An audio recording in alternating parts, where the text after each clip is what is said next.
Really? Yeah. So I just want to welcome you, everybody. Thank you for coming.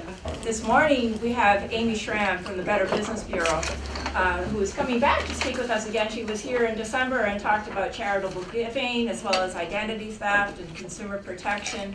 And this morning she's got some more information. We can't hear this enough about how to stay safe and how to keep our identities safe and our personal information safe. And because honestly, almost I would say daily we get information from Office of Elder Affairs and with the state or from our Attorney General's office about scams. I mean, as quickly as we warn people, new things surface to take advantage of others, and they are so clever, and we just need to remain so informed.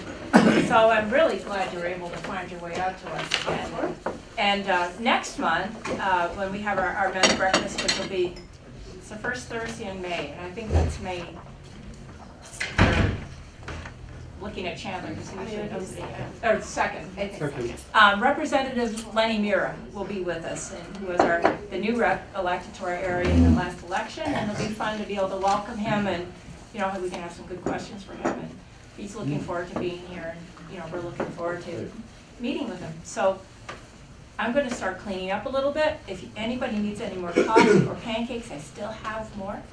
But I'm going to turn it to Amy so she can, talk with you, and then there'll be time for questions. So thank you. Thank you. Thank you, Charlie, for taping. Thank you. Hi. I'm the Community Outreach Specialist for the Better Business Bureau, and I've been with the company for about 1.5 years now, actually.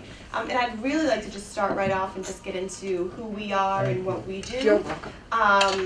We're a nonprofit organization, and we were founded 104 years ago. And we were founded in 1912 by business owners who were unhappy with the way that other business owners were advertising themselves.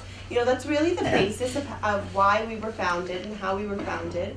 These business owners were upset that there were these other business owners putting out these advertisements that said, take this magic elixir and you're cured for life, you're cured overnight, just these unethical practices that these business owners were using to lure potential customers and consumers. And, it's not the basis of how we began.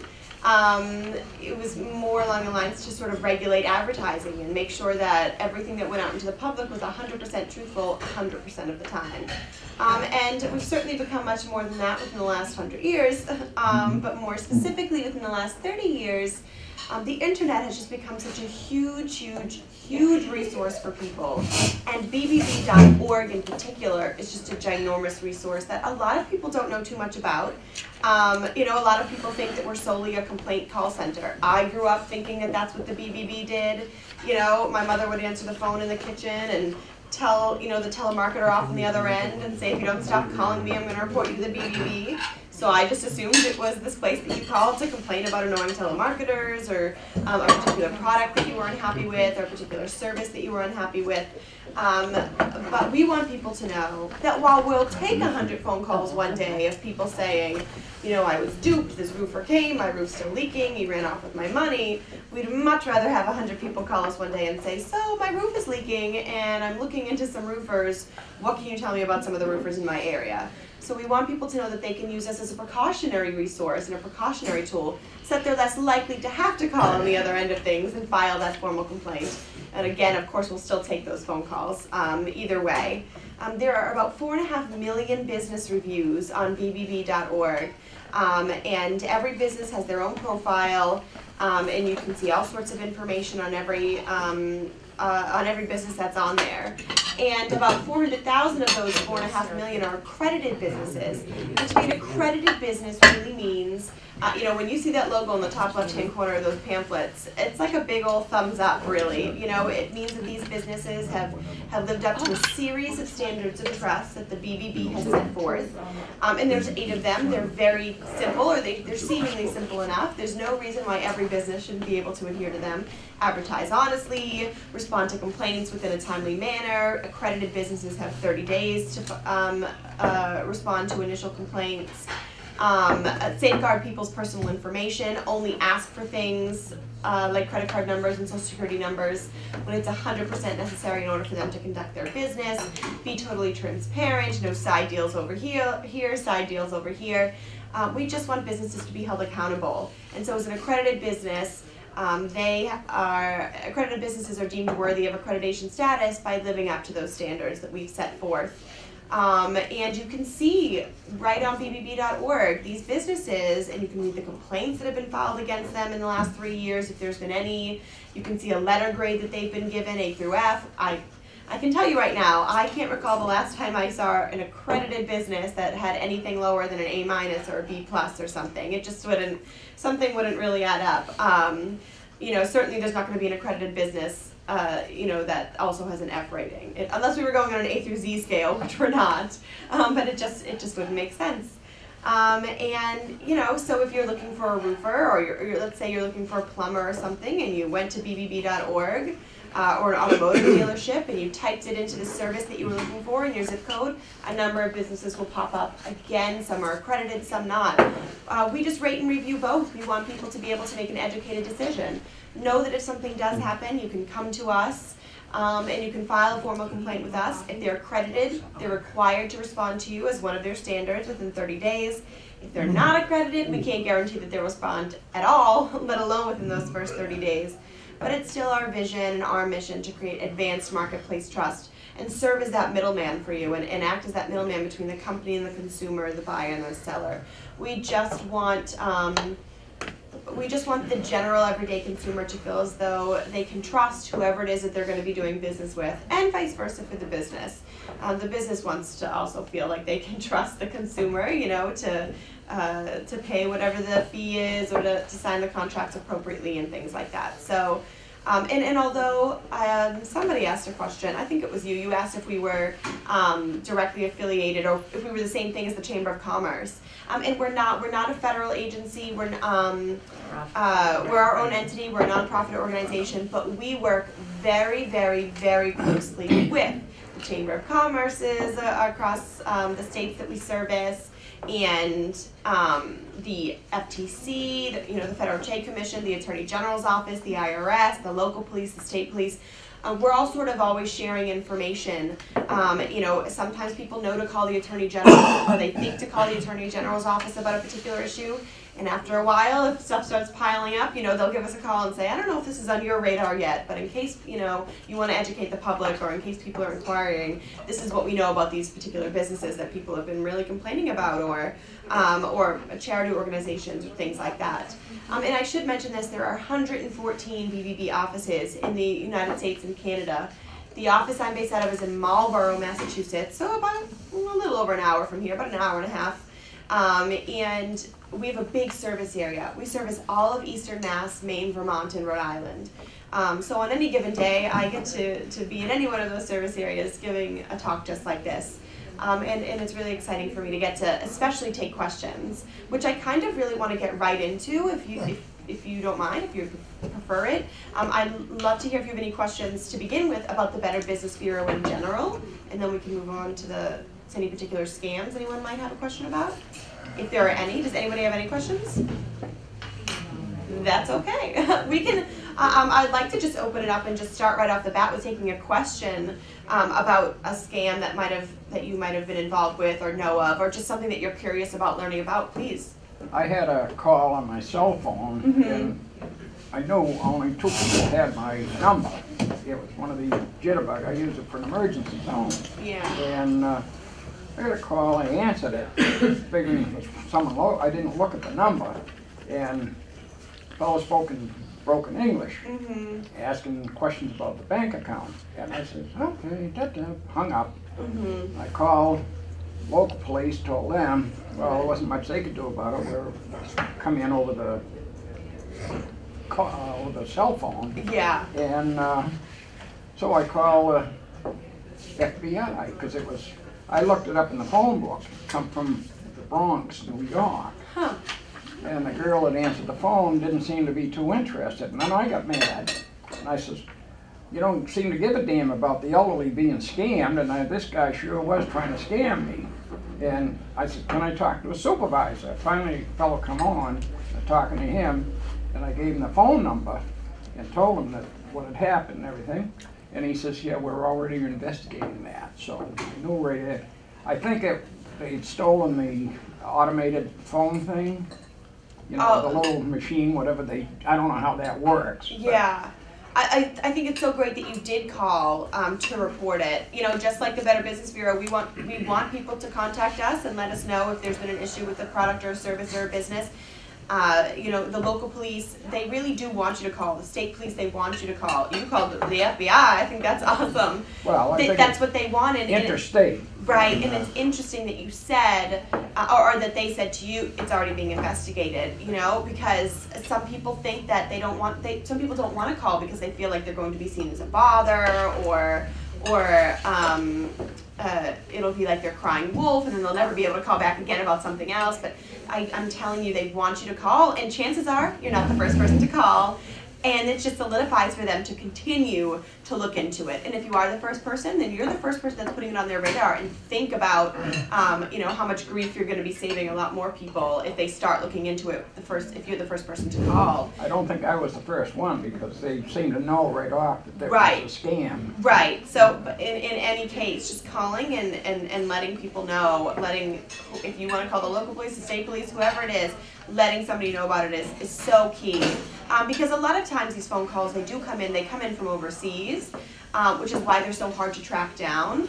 But if they're coming from the United States and people are reporting it, it's going to get easier, or it is easier for authorities to be able to crack down on it and find them.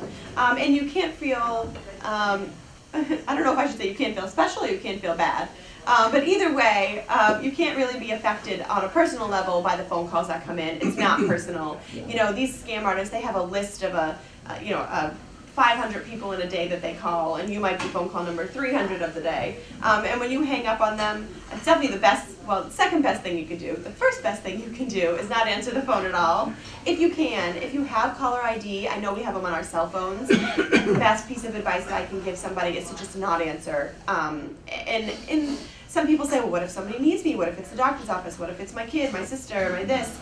If somebody needs you, they're going to leave you a message, you know, and that's just the way it is. I receive phone calls day in and day out from the same phone numbers, sometimes different phone numbers, and it's 3 months later I'm getting the same number that's calling me, and I haven't answered once, and it cannot be that important if they haven't left me a voicemail yet, you know. If it was a doctor's office telling me about an appointment, or a friend that changed their phone number, they're going to catch on that I'm not answering. They're going to leave whatever information they need me to hear on my voicemail or my answering machine or whatever it is. It hasn't happened yet, so don't hesitate to not answer the phone if you can handle it. And then once you do, well, first I'll tell you why. Once we answer the phone once, the person on the other end is now aware that it's an active working number. It's a landline or a cell phone number that is connected to an actual human being. It's not a machine somewhere, it's not a business, it's not some big corporation. It is a person that's answering the phone that they can now go and sell this information to more and more and more scam artists. And that's why, if you notice, there was a time where, of course, we've always sort of been annoyed by these phone calls that would come in and out, but never to the degree that we're getting them now. They're just, 3 or 4 times a day sometimes for people. And it's because once you've answered once, which, it's no fault of our own. If we don't know, we don't know. We've answered the phone, and now our number and name has been sold to more and more and more scam artists, and that's why they're continuing to come in. Yes. You get a lot of these silent phone calls. What they're doing, they're making sure you're home in that period of time. So then a day or two later, they'll call. And exactly. Well, no phone call is I want to say by accident. If you're answering the phone and there's nobody on the other end and it's silent and they hang up, there's a reason they're calling. They want to know, again, that someone's at least answering, and if you do answer, then you're probably home at that time, and maybe they'll try again the next day and see the same thing. Well, I've finally overcome it. I'm retired, nothing to do, so when I get that call, I just hold that phone till the operator cuts in. Oh. I'll let her answer twice, and I'll still hold it until the beep comes on, that irritating beep, so that you will hang it up. Yeah. And even after that, for maybe 10 seconds, that'll stop. and then I'll hang it up. Yeah. So in other words, I'm tying up their phone for a minute or so. Whatever you need to do to feel better, I encourage it. You know, these people don't. Revenge is sweet. Yeah, you know, the people calling us, they don't care. You know that they're trying to scam us out of money or our personal information. So we can't feel bad to stick it to them too. You have a question? 2 or 3 questions here. One, sure. If you'd explain what robocalling is, which I would mean robotic, and it's done instantly, and 5,000 people get the same message. And then the other thing is charitable organizations that call looking for donations. I mean, in some cases, I've told them I'm on a do not call list, and you would think that they would not be able to call, but somehow they're able to get through, and sometimes I'll say no, and then a day later I'll get another call from the same organization, and I tell them, please don't call, but they call anyway. Some of the biggest scams out there, I really appreciate that you brought this up, some of the biggest scams out there are these charitable these charitable organizations that are calling us, and a lot of the times they're not actual charities. And a lot of people have this question, I'm on the do not call list, why are these people calling me, whether it be a charity or anybody else? And the truth is, if it's a legitimate business, they should be adhering to the do not call list. Every once in a while somebody doesn't, they think they're going to get away with it, but that's when we have to be that savvy consumer and report them, because something is done about that. People,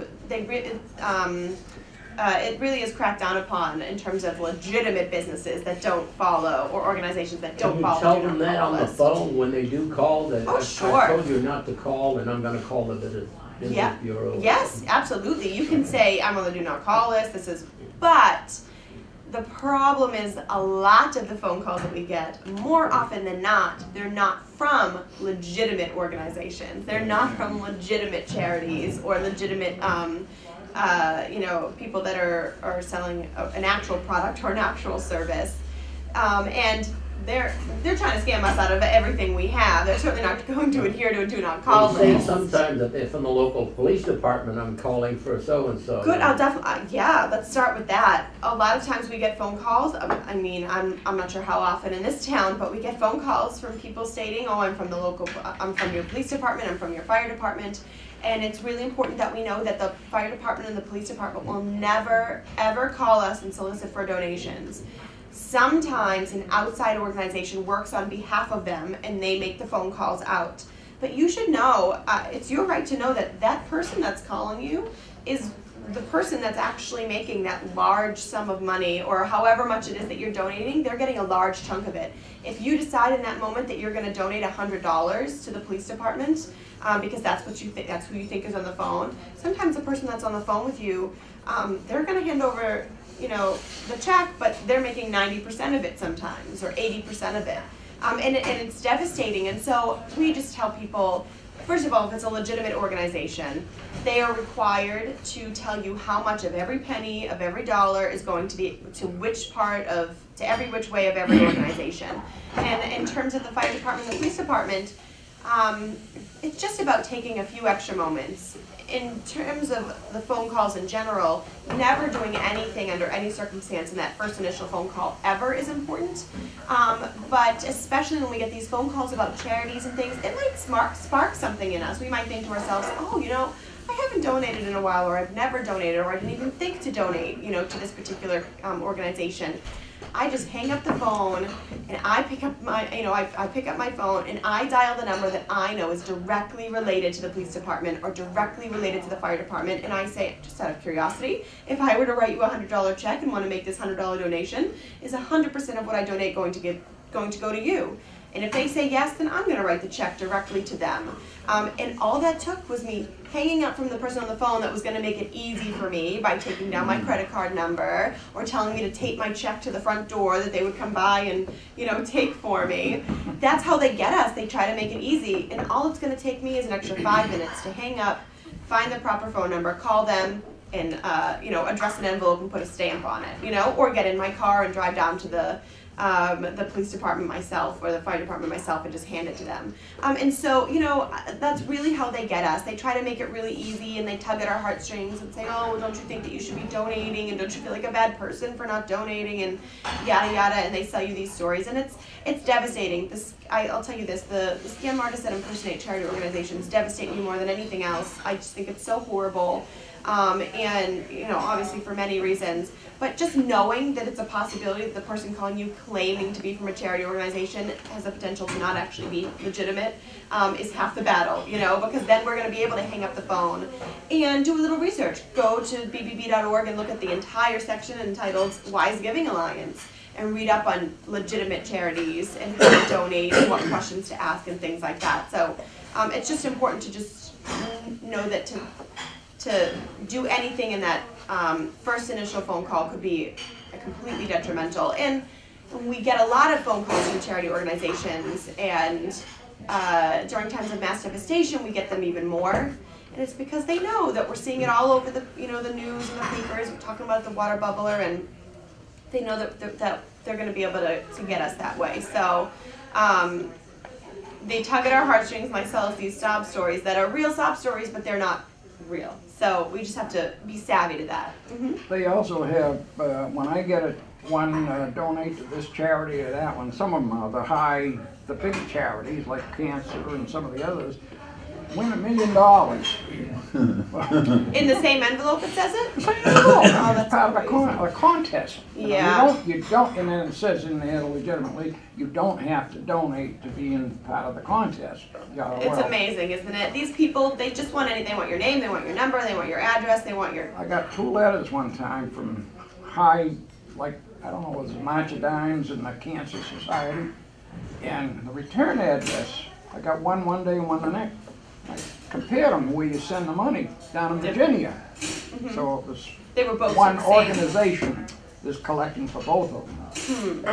And they were 2 separate charity organizations? No, well, yeah. That'd be a red you send the money to them, and then they, like you say, distribute they it. probably get 90%.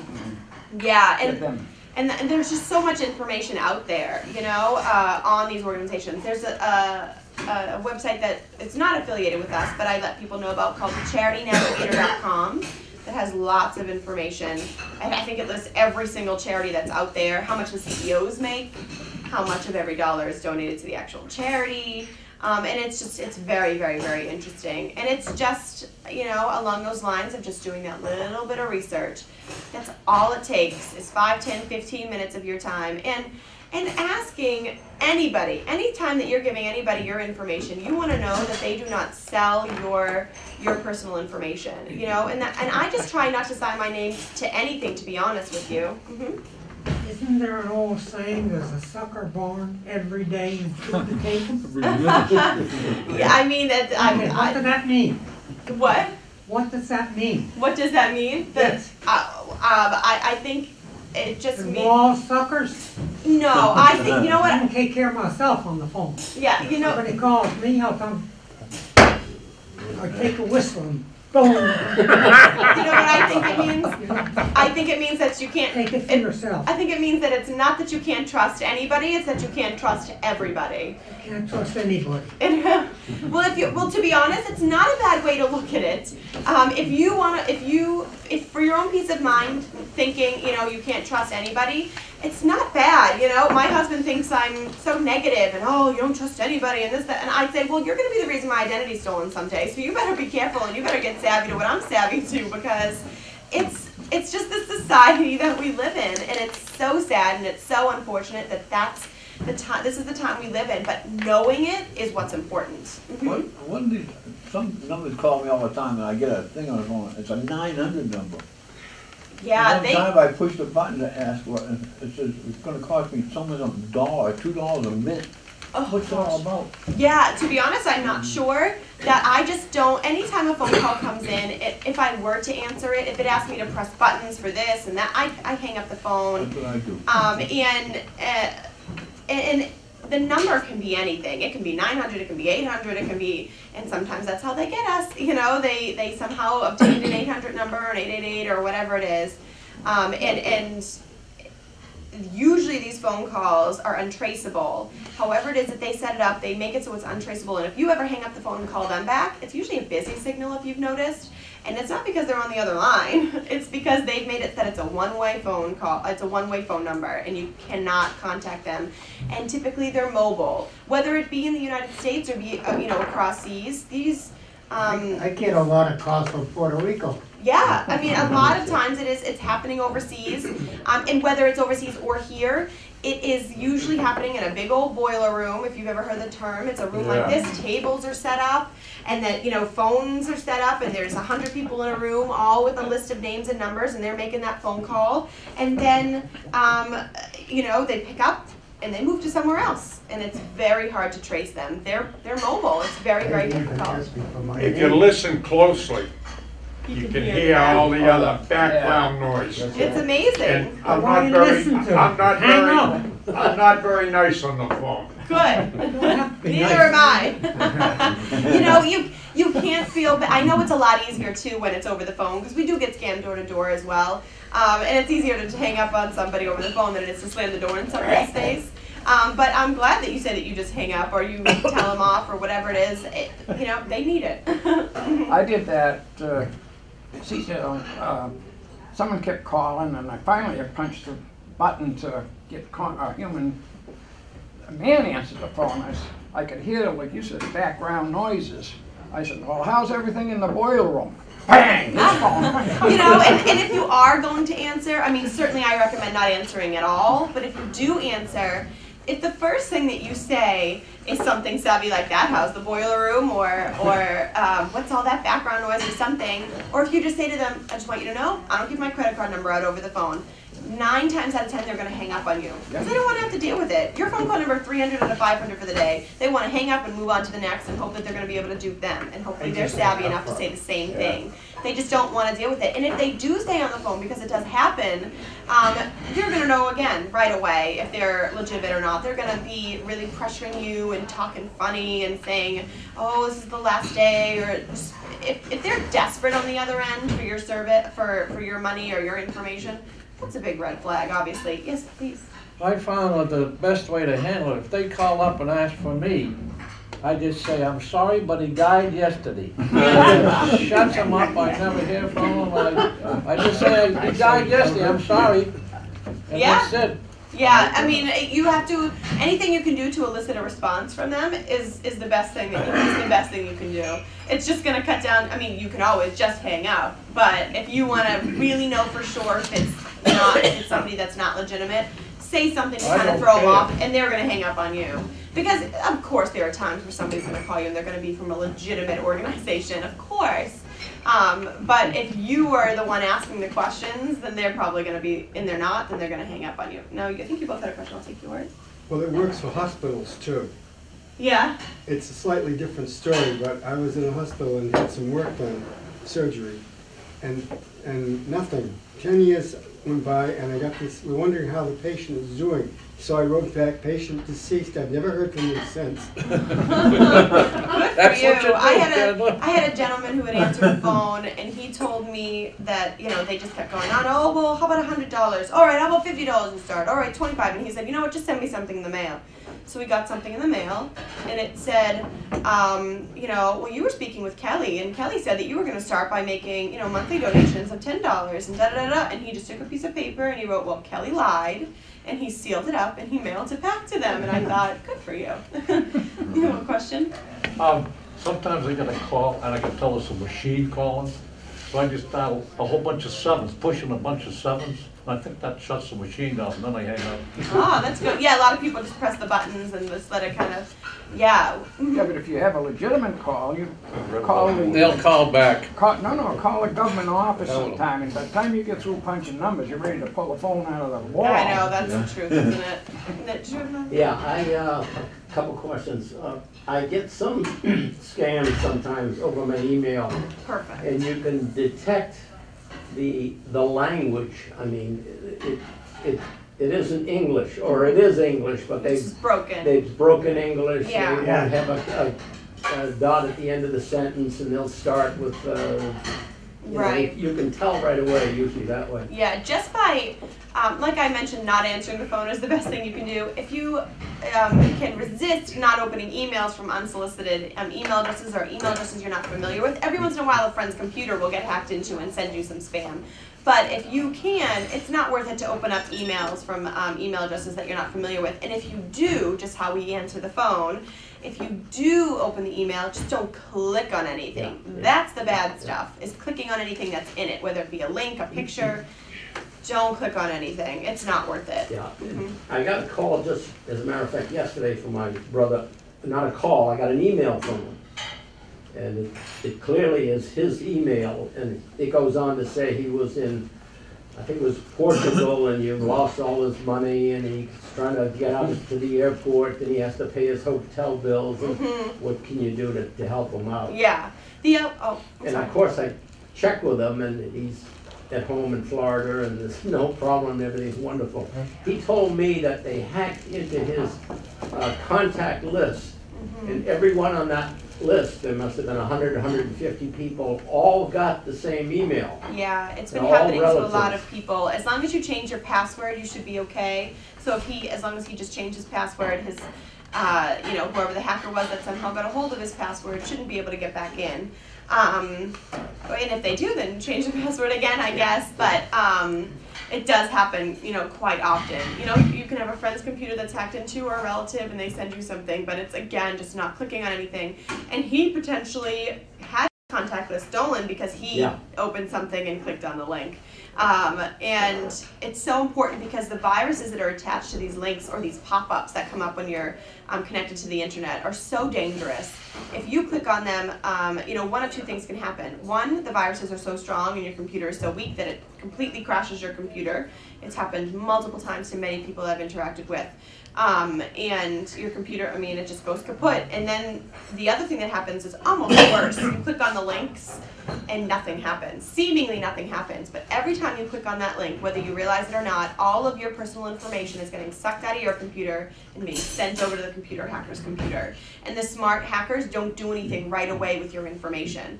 And of course, I use that term loosely, smart scam artists. But if they're smart or they're savvy enough, they don't make big outlandish purchases right away, because it's going to be noticed by your credit card company. If you check your statements, you're going to notice it. There was a gentleman who clicked on a pop-up that said, we've detected a virus, click on this link and we'll get rid of it for you. And of course he clicked on the link and that was the virus, and he didn't know anything happened right away because nothing happened to the computer. He just clicked on it and nothing happened. Within 2 hours he got a phone call from his bank asking him if he made a $20,000 purchase over in California. So that scam artist made a large purchase, or tried to, and it was detected. But most of the time when our personal information is taken from us, whether it be from the computer or just in public, somehow somebody swiped our information, they make small purchases because they don't think we're going to notice it if we're just like glancing over our statements every month and things like that. So very, very important to just be very aware of your accounts, what's in it at all times, and checking your statements regularly. So important. My husband doesn't even open his. He just leaves them in the envelope and puts it in the filing cabinet, and I have to sort of go in and take out the stack and show him, why it's so important, because they really do make $5 purchases here, $10 here, to places that you would probably frequent and not even realize, especially if you share cards with somebody. If you share a card with a spouse or a family member, I'm not going to question a $5 purchase at Walmart. I'm just going to assume my husband had to go to Walmart. But if it's something like, $200, $300, $400 at Walmart, I might say, what did you buy? Because we have a small apartment and I would notice if we had anything new. Yeah. Tried to make a purchase at an Apple store a few months ago, and they declined my credit card. It was a bank card. And I went to the McDonald's and I bought a purchase at McDonald's, and it worked. And I went to an ATM machine, it worked, and I couldn't figure out why it didn't work at the Apple store. And I was told when I went back that the bank shut down the transaction if you do it with an Apple store, because that's when the bank cards are stolen, that's the first place they go, is to buy computers at those Apple stores. Really? Yeah, I was surprised. They never told me they were going to do that. Fascinating. I have never heard that, but it makes sense. That's fascinating. Yeah. That's very interesting. They do that for everybody. I don't know how they do that for everybody though. You know, how would they? Well, this particular bank doesn't That- do yeah, business oh. with the Apple Store. Wow, very I interesting. mean, I could use the Discover card and it would have taken. I'm glad that that was it, and it wasn't because somebody had somehow gotten your information and they shut it down on you or No, it something. wasn't, it was the bank that did it. Wow. And, That is somehow when they fascinating. flagged the Apple Store purchases, they declined the card. Wow, and good for you for calling and inquiring with them and saying, Yeah. because some people don't, they think it's just a fluke. I've done that before, maybe 10 years ago. You know, I didn't know why it wasn't swiping at one place, you know, and then, 3 days later I call, my card hasn't been working for a few days. They're like, oh, well, we shut it down. We found unusual activity on it, you know. But I didn't know at first to call. I thought it was the card itself as opposed to actually being something internally. Mhm. Well, Discover Card, she was saying, I got a call one time, said, when were you in Texas? I said, I've never been to Texas. Someone got my number, my wife bought a lot of stuff over the phone with the credit card. Mhm. Somebody got the number, Yeah. $1,500 worth of stuff, but they said, no, it's all squared away. They Good. straightened Your it. credit cards are much closely They monitored. red flag it. Yeah, yep, your credit card is much more closely, is more closely monitored than your debit card, and you're more likely to be able to get the money back, I mean, instantly. And not even back, the money isn't taken, because they can just stop the transaction. If it's a debit card, it doesn't mean that you won't get money back if it's been withdrawn from your account. It just takes much longer than I think it's something like 7 months to get that money back, to even start. But the debit cards, any online purchases, if you're going to be traveling, the credit card is just so much safer. We might have maybe time for one more question, I think, and then I think we have to. Well, when I went to Alaska, I called them up and told them I was going and that I might possibly use my credit card on Yes. the ship and stuff, and so they would know that it was me. Yeah, But we have otherwise, to they do would that. red flag it. Yeah, if you travel, if you're doing any sort of traveling, you need to let the bank know that you're going to be traveling for your own safety. And again, it's just one of those things that takes a few extra minutes out of your day to call that bank and to let them know that it's going to be happening. Because can you imagine if you were traveling and then all of a sudden they turned your card off and you don't have any? They What else want you, would you they do? want you to buy insurance so that if somebody does that, well, somehow I signed up for it without realizing it, and now I notice that they had to pay back all that money to all the different customers that bought the insurance policy. So Yeah, there's always the little fine detail on anything, and just be careful on anything that we sign, and make sure that whatever it is that you're putting your name to, whatever organization, company it is, they're not going to be. Make sure there's a disclaimer that says we do not sell your contact information. The same is true if you're buying something internationally online. At least with my bank, you have to let them know, otherwise, and they'll make it so you can do it. Yeah. Otherwise, it blocks. Yeah, just staying on top of things in terms of the credit card company, and everybody's different. Some people purchase a lot of things internationally, and they probably want to set that up right when they call. But if you're just starting, just make that phone call. It's going to make it. Us taking the initiative is going to make it that much easier for us in the long run than having to get those phone calls of someone saying, oh, well, we can't put that purchase through because, we don't know that that's something that you allow, or particular, some people just like it and they make it so that they have a smaller credit limit. Some people want to have a smaller credit limit in case something were to happen to their card. I had a gentleman tell me that once a year, just to make himself feel better, he asked the bank for a new card and a new number to be sent to him. Once a year he does it. It takes him 10 minutes out of his day, once a year, and he's sent a new card. It makes him feel better, for the year or whatever it is. And whatever we need to do to feel safe is what we need to do, because these scam artists are not going anywhere. They're getting savvier, especially the computer hackers. They're smarter than I could even imagine to be. And just staying on top of things and taking the initiative and, taking care of ourselves, because they do not care what they're going to do to us. So, somebody has to protect us. One thing I'd like to know is, why are they taking printing and making it smaller? Even if you take a magnifying glass, you still can't read what the restrictions are. Yeah, there's a reason probably.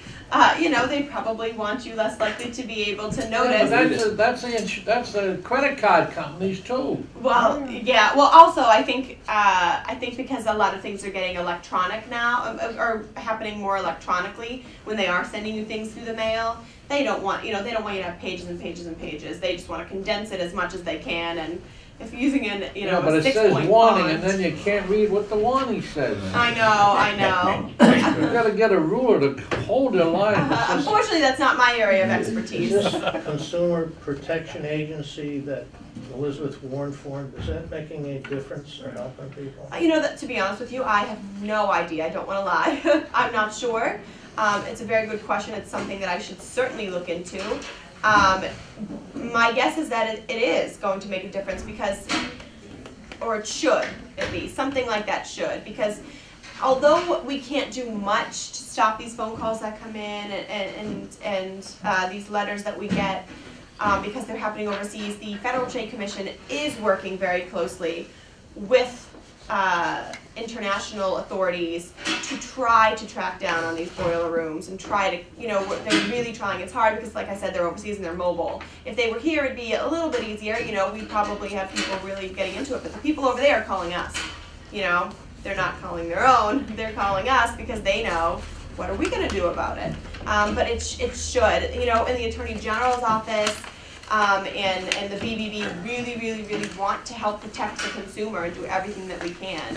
So to have people call us and feel like they have sort of a place to go where somebody's looking out for them is important.